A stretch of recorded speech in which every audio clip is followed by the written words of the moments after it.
For this week, you are completing your work on Essay 1.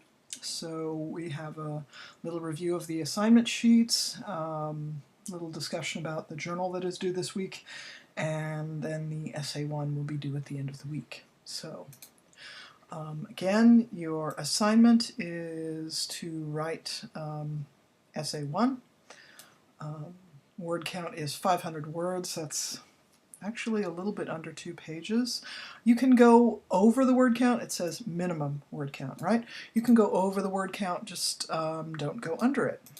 And also, for those in the happy land of writing fluff papers, if I have any of those students, I kind of doubt it, but anyway. 500 words should be, the word count should be met with development of the idea, explanation of the idea, support of the idea, and good reasoning. It should not be met with repetition and fluff. So we focus, right? The mode of this paper is argumentation with comparison and contrast. This essay must be your own original work. So you want to make sure that there is no borrowing of ideas or of direct quotation from anybody, except of course as is needed.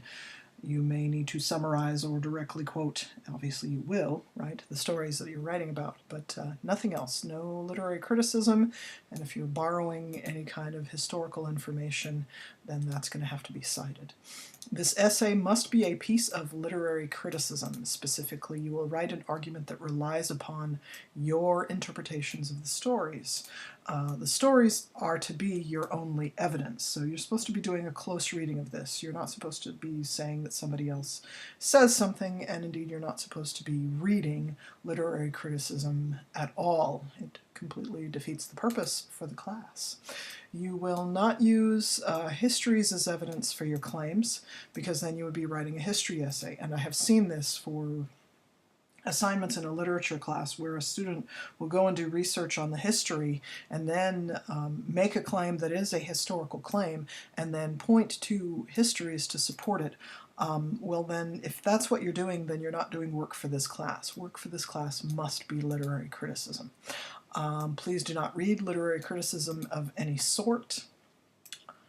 You will need to use MLA style for this class. You will need in-text citations to cite the stories as needed. You would need a works cited page.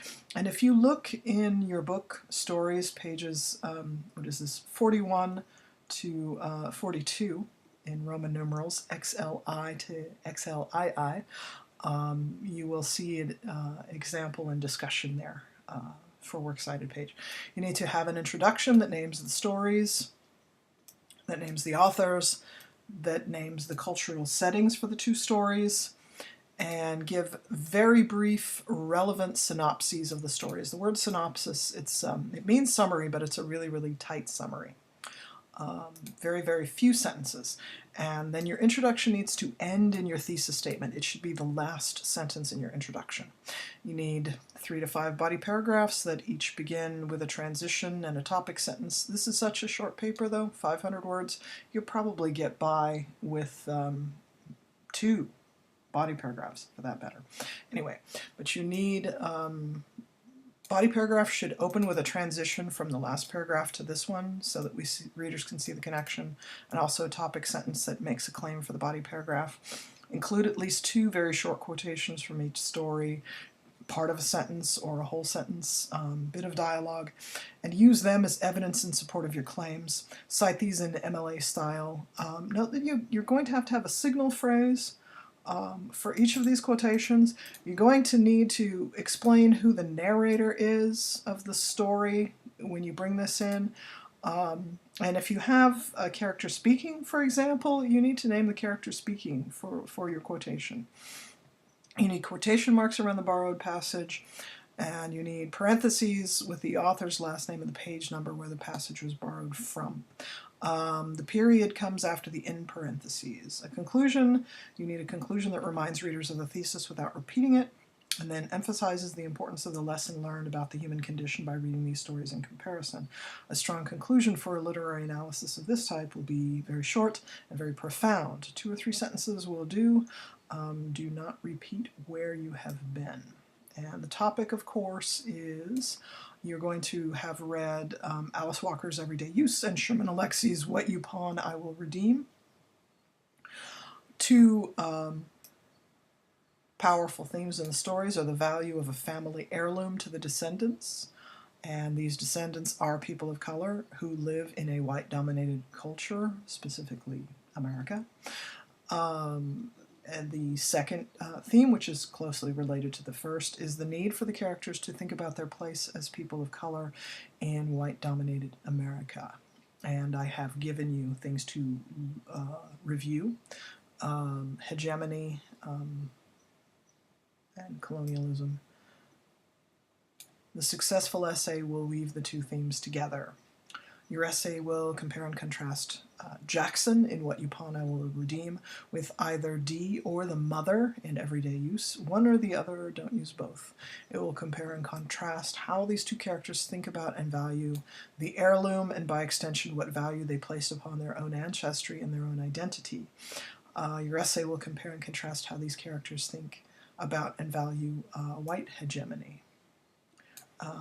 Your essay is going to have to define white hegemony in the terms of each story, so you don't want to really rely overly on just historical information, but look into the story itself to see how this is dealt with.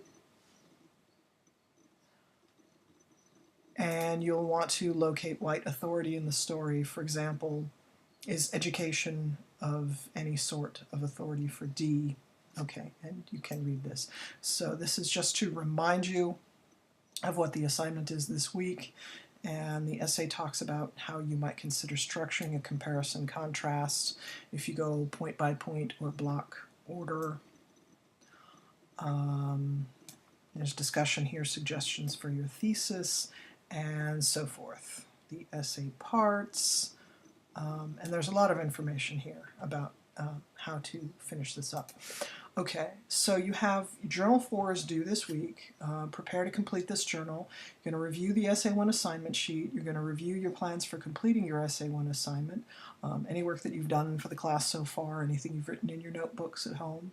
Review your Essay 1 draft in the works, right, as you prepare it. Review the timed essay that you wrote for me in Canvas, and use that material, that information, to rethink your Essay 1 draft and see what you want to do about it. For example, if you liked your timed Essay 1 better than you liked other things, then maybe you want to take your Essay 1, your timed Essay 1, and revamp that and build it out. Or maybe your timed Essay 1 was a big distraction and it didn't help you develop Essay 1, so in that case you would ignore it and focus on the work that you've already done. And for this journal, you're just going to write 1 or 2 paragraphs to outline the steps that you took to complete your Essay 1. The typical writing process looks like this: generate ideas, organize ideas, draft, print, revise, proofread. It's kind of a 5-step, very, very typical writing process that is taught in college classes and so forth very widely because it's highly successful. But what does your writing process look like? Very often students have some very interesting and different ways of going about things. I once had a student who who writes 8 different introductions first before proceeding. And if that's a strategy that works for you, well, my goodness, try it and see what happens. But anyway, so what does your writing process consist of? What things do you do in what order? And then in a final paragraph, reflect on your own writing process and consider what you have learned by jotting that down and reviewing that. What you can do that you did not previously know you could do. That sort of thing. Just sort of reflect on what your process is, and that's basically what you do for this journal this week. And then, of course, your Essay 1 is going to be due here, and you will your page doesn't look like like this at all. I'm sure this is the teacher's page. But you save your file as a Word doc or a PDF before uploading. Follow the instructions given in Turnitin.com. It may ask you to review a submission. It may ask you to agree to terms, that sort of thing. Just, go through that, click through that. Turnitin usually gives you a receipt of submission, and that's when you know that you've completed the task. Okay, good luck and have a good week.